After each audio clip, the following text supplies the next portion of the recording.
చింతకాయని మనం తెచ్చుకుని శుభ్రంగా కడిగి ఇలా ఆరపోసుకోవాలి. మనం తీసుకున్న చింతకాయలు ఇప్పుడు ఉప్పు పసుపు వేసి ఈ రోట్లో వేసి దంచుకోవాలి. ఈ చింతకాయలు దంచేటప్పుడు మనకు కనుక మనం ఉప్పు పసుపు వేసుకోకపోతే చింతకాయలు నల్లబడిపోతాయి.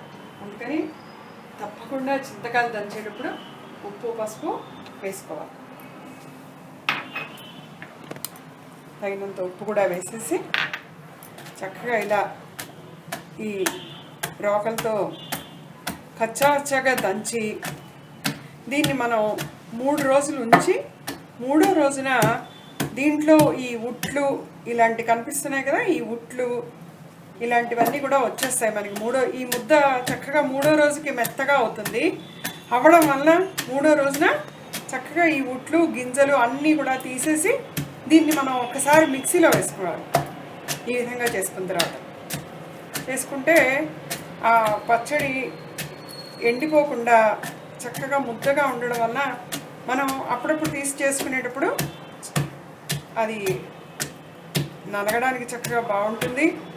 అండ్ ఇప్పుడు చూసారు కదా, ఇందులో ఉట్లు ఇగో ఇలా ఈ గింజలు ఇవన్నీ కూడా మనకి 3వ రోజుకి ఇంకా ఈజీగా మనకి తీసేయడానికి వచ్చేస్తుంది.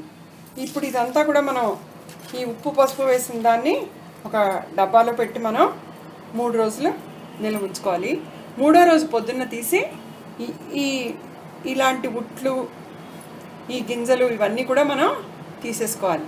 తీసుకుని మిగతాది ఎప్పుడు చక్కగా మిక్సీలో వేసుకుంటే వెన్న ముద్దలాగా మెత్తగా ఉంటుంది. ఇప్పుడు మనం ఈ డబ్బాలో పెట్టుకుని మూత పెట్టుకుంటున్నాము. మూత పెట్టుకుని 3వ రోజున ఇవన్నీ కూడా ఈ గింజలు ఈ ఉట్లు ఇవన్నీ కూడా తీసేసి శుభ్రం చేసుకుని మిక్సీలో వేసుకుంటాం. దీన్ని మనం ఈ బాక్స్లో పెట్టి ఈ విధంగా ఎయిర్ టైట్ చేసి దీన్ని నీరు తగలకుండా మాత్రం చూసుకోవాలి. దీనికి ఈ పచ్చళ్ళు అన్నింటికీ కూడా తడి స్పూన్లు పెట్టడం కానీ తడి చేతులు పెట్టడం కానీ చేయకూడదు. ఎందుకంటే ఇవన్నీ కూడా ఈ ఉప్పు పచ్చళ్ళు చక్కగా నిల్వ ఉంచుకోవచ్చు కదా, అందుకని తడి తగలకుండా మాత్రం చక్కగా చూసుకోవాలి. ఇప్పుడు ఎయిర్ టైట్ బాక్స్ని మనం లోపల పెట్టి 3వ రోజు పొద్దున్న తీసి దీన్ని మనం మిక్సీలో వేసుకుంటాం. ఈ చింతకాయని మనం 3వ రోజున ఈ విధంగా తీసి దీంట్లో ఈ ఉట్లు ఇలాంటి ఉట్లు ఇవన్నీ కూడా 3వ రోజుకైతే చక్కగా మెత్తబడి తొందరగా తీయడానికి వచ్చేస్తాయి. ఈ విధంగా ఇట్లా ఈ గింజలు కూడా మనం ఇట్లా కొంచెం నలిపితే ఈ గింజలు కూడా ఇట్లా వచ్చేస్తాయి. ఆ గింజలకున్న ఇది కూడా మనం తీసుకుని పచ్చళ్ళలో కలుపుకోవచ్చు ఈ విధంగా చేస్తే. సో ఇలా గింజలు కూడా మనం తీసేసుకోవచ్చు. ఈ గింజలు ఉట్లు మొత్తం పచ్చళ్ళలో ఈ విధంగా తీసేసి దీన్ని మనం ఒక్కసారి మిక్సీలో వేసుకుంటే చక్కగా ఇలా పీచుగా ఉండకుండా అంతా కలిసి సంవత్సరం పొడుగుతా ఈ పచ్చడి చక్కగా అప్పుడప్పుడు తీసి చేసుకోవడానికి బాగుంటుంది. మనం ఇలాగే వదిలేస్తే కనుక ఈ పచ్చడి ఈ ఉట్లు గింజలతో కనుక మనం వదిలేస్తే తీయకుండా ఇలా ఎండిపోయి ఎరువులాగా తయారవుతుంది. పచ్చడి చేసుకోవడానికి అనువుగా ఉండదు, పచ్చడి చక్కగా ముద్దగా ఉండదు. అందుకని మనం ఇవన్నీ కూడా ఈ ఉట్లు అవన్నీ కూడా తీసేసేయాలి. ఇలా ఈ విధంగా మనం ఒకసారి మిక్సీలో వేసుకుంటే ముద్దగా చక్కగా తయారవుతుంది. దీన్ని మనం పచ్చడి చేసుకోవచ్చు పోపు వేయించుకుని. మనం చింతకాయ ముద్ద మిక్సీలో వేసుకున్నాం. ఉట్లు గింజలు అన్నీ తీసేసి ఈ విధంగా దాన్ని మిక్సీలో వేసుకోవడం వలన చక్కగా ఇట్లా మెత్తగా తయారవుతుంది. అప్పుడు చింతకాయ పచ్చడి చక్కగా రుచిగా కూడా వస్తుంది. ఇప్పుడు ఈ మాత్రం ముద్దకి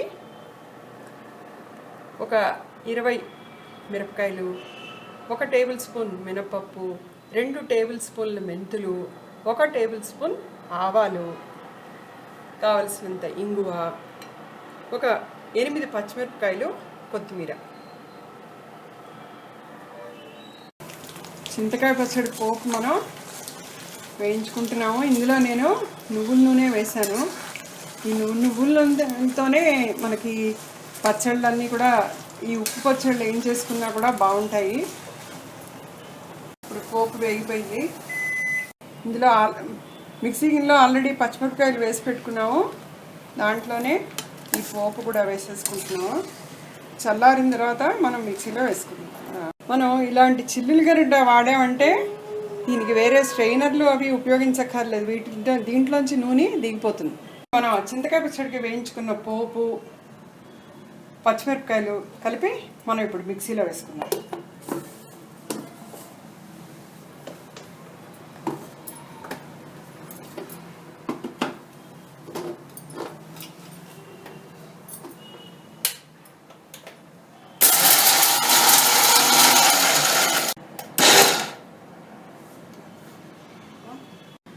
మనం చేసిన పచ్చడిని చక్కగా ఇలా బౌల్లోకి తీసుకున్నాము. సో మనం పోపు వేసుకోగా నూనె మనం ఆ చిల్లుల గరిటలోంచి అంతా స్ట్రెయిన్ చేసేసాం కదా. సో ఆ ఇంగు నూనెని దాంట్లో మనం ఇంగు అందులో వేసుకున్నాం కనుక, ఆ వేడివేడి నూనె బౌల్లో ఉన్న ఇంగులో వేసుకున్నాం కనుక, సో మనం అదే బౌల్లోకి మళ్ళీ ఆ పచ్చడిని తీసుకున్నాము. కానీ మనం ఎప్పుడు కూడా గుర్తుపెట్టుకోవాల్సింది ఏంటంటే, ఇలాంటి పచ్చళ్ళు ఈ బౌల్లో అప్పటికప్పుడు తీసుకున్నా కూడా ఇది మనం ఆ రోజు వేసుకుని తినేసిన తర్వాత ఇట్లా ఇలాంటి మూతలున్న జాడీలు ఉంటాయి కదా, ఎందుకంటే ఆ రోజుతో అయిపోదు మనకి ఆ పచ్చడి అనేది. సో మనం చక్కగా ఇట్లాంటి మూతున్న జాడీల్లోకి ఆ పచ్చడి తీసి ప్రిజర్వ్ చేసుకుంటే ఎన్ని రోజులైనా సరే చక్కగా వాసన పోదు, ఫ్రెష్గా ఉంటుంది పచ్చడి. అండ్ అలాంటి జాడీల్లో పచ్చడి నిల్వ ఉండడం చక్కగా ఎన్ని రోజులైనా కూడా బాగుంటుంది.